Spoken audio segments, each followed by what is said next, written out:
Hi, German 1A. You guys are going to be completing about 4 exercises in your VHL Central website. So for today, you have Was haben wir? Schreiben Sie ein paar Fragen and ändern Sie die Reihenfolge. Let's take a look first at Was haben wir? So when you log in, you're going to see some exercises up here. Make sure you find the right exercises, okay? So Was haben wir looks like this. Okay, and it says rewrite the sentences. Okay, and I've given you guys some extra tips here.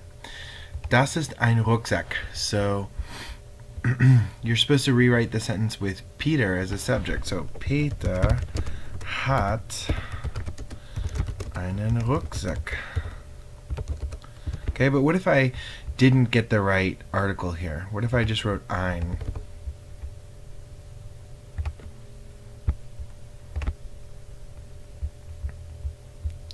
It appears something's wrong, so I need to retry it. Okay? So I know that since Peter is a subject, the Rucksack is a direct object. It needs to be einen. Okay? And then make sure and submit your work when you're done. The next exercise is Schreiben Sie. So that looks like this.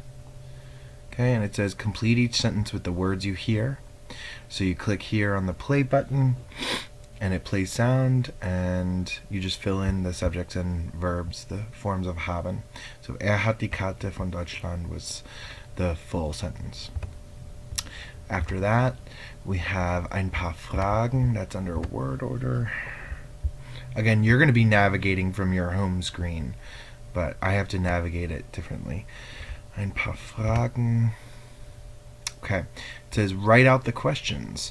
So they've given you all the parts of the question, you need to write it out. So remember, these are yes-no questions because we don't have an interrogative word like wann, wie, wo, woher. So they start with the verb. So haben is the verb, du ein Heft. Don't forget to punctuate and capitalize, all that stuff matters. And the grade settings, I said that extra or missing accent marks will affect your score. Okay, but there's a problem here. I messed something up, and that's the conjugation. It should be hast du ein Heft. Let's see how I did. Looks like I got that one right. Okay, but since I didn't complete it, I got to hit retry. All right, and then finally we have ändern Sie die Reihenfolge. And this one you have to really pay attention to and really listen well. So they're going to call out a sentence, and you're supposed to start the sentence with the time or place in first position. So, for example, wir haben heute eine Prüfung. Heute is the time, so that goes first. Heute haben wir eine Prüfung. 1. Wir haben heute Unterricht. So what was the time or place? It was heute. Heute haben wir Unterricht. Okay. Let's see how I did. Looks like I got it right. All right.